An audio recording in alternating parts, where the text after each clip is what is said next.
அதெல்லாம் அப்படி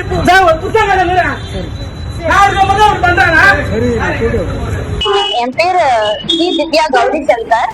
நான் வந்து இந்த திருவிகா நகர் தொகுதியில நடந்து முடிந்த மாமன்ற போட்டியில மாமன்ற வேட்பாளராக மேயர் அவர்களை எதிர்த்து அனைத்து இந்திய அண்ணா திராவிட முன்னேற்ற கழகத்தின் சார்பாக போட்டியிட்ட ஒரு வேட்பாளர்.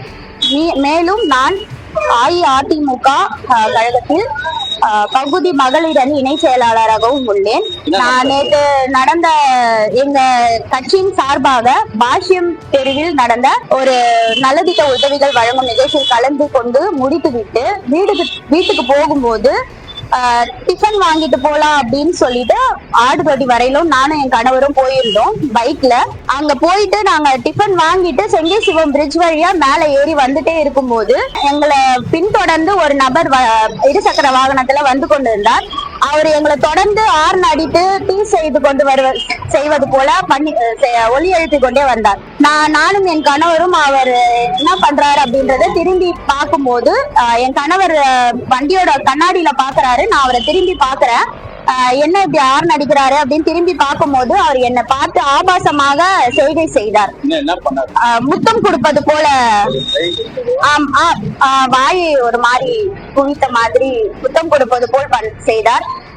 இதனால் என் கணவர் அவரை கண்டித்து கேட்ட போது, ஆமா நான் அப்படிதான் பண்ணுவேன், நீ என்ன பண்றியோ பண்ணிக்கோனால என்ன செய்ய முடியுமோ செய் அப்படின்னு சொன்னாரு. அப்படி சொன்னதுனால என் கணவர் உடனடியா 100க்கு கால் செய்து அவசர உதவி என்னை அழைத்து அவர்கள் இடத்தில் புகாரை அளித்தார். அதையும் அந்த நபர் பார்த்து கொண்டுதான் வந்தார். மேலும் நாங்கள் வாங்க P2 போலீஸ் ஸ்டேஷனுக்கு போகலாம் என்று அழைத்த போது வா போலாம், உன்னால என்ன பண்ண முடியும் அப்படின்னு கேட்டுட்டு அவரும் எங்க கூடவே P2 போலீஸ் காவல் நிலையத்தை நோக்கி வந்து கொண்டிருந்தார். P2 காவல் நிலையத்தை நெருங்கும் போது வண்டியை வேகமாக எடுத்து தப்பிக்க முயன்றார்.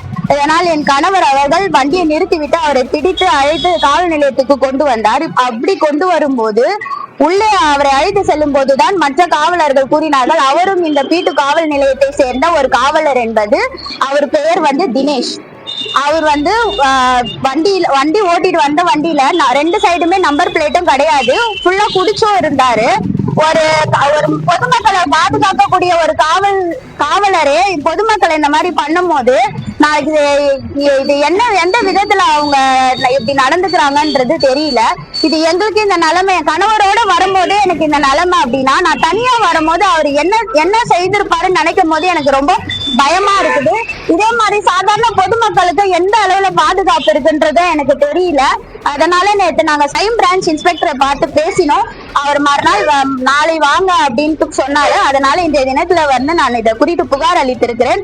இதை முறையாக விசாரித்து இதுக்குரிய நடவடிக்கை எடுக்குமாறு நான் தாழ்மையோடு கேட்டுக்கொள்கிறேன். இது எனக்கு மட்டும் கிடைக்க வேண்டிய நீதி கிடையாது, இது எல்லா பெண்களுக்கும் கிடைக்கக்கூடிய ஒரு நீதியாக நான் கருதுகிறேன்.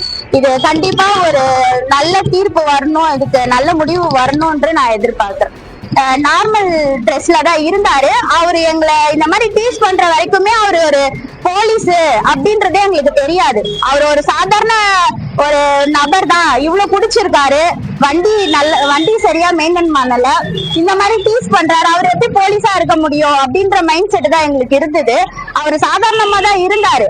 அவர் இங்க இருந்து தப்பிச்சு அந்த ஸ்டேஷனை தாண்டி போகும்போது நாங்க உள்ள கூட்டு வரும்போதுதான் இங்க இருக்க போலீஸ்காரங்க சொன்னாங்க, அவரும் ஒரு இந்த போலீஸ் காவல் நிலையத்தை சேர்ந்த ஒரு போலீஸ் அப்படின்றது எங்களுக்கு தெரிய வந்தது. அவர் பேர் வந்து தினேஷ்.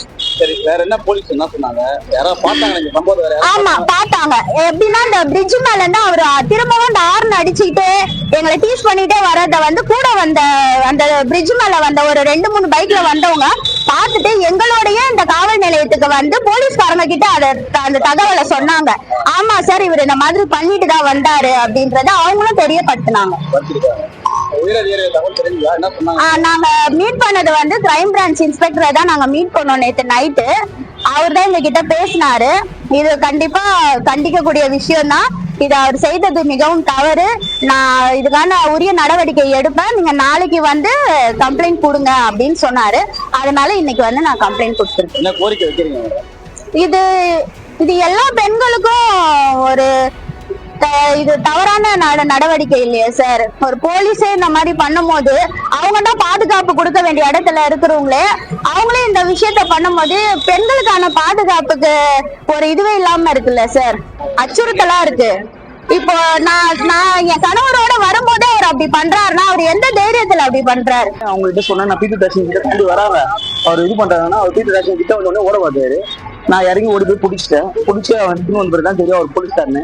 ஆனா அந்த கம்ப்ளைண்ட் நான் உள்ள போய் பேசி இன்ஸ்பெக்டர் கம்ப்ளைண்ட் கொடுத்து பேசும்போது அவரை வந்து தலைமுறை பண்ணிட்டாங்க. அவங்க நைட் அவர் அந்த இடத்துல கம்ப்ளைண்ட் கொடுத்து நான் ஒருத்தர் கம்ப்ளைண்ட் வந்து பிடிச்சி விட்டுருந்தேன், அந்த இடத்துல வச்சிருந்தோம். நான் உள்ள போய் பேசுறதுக்குள்ள அவர் அனுப்பிச்சு விட்டுருக்காங்க. இதே ஒரு பொதுமக்கள் பண்ணியிருந்தா அவங்களுக்கு என்ன பண்ணிருக்கீங்களா?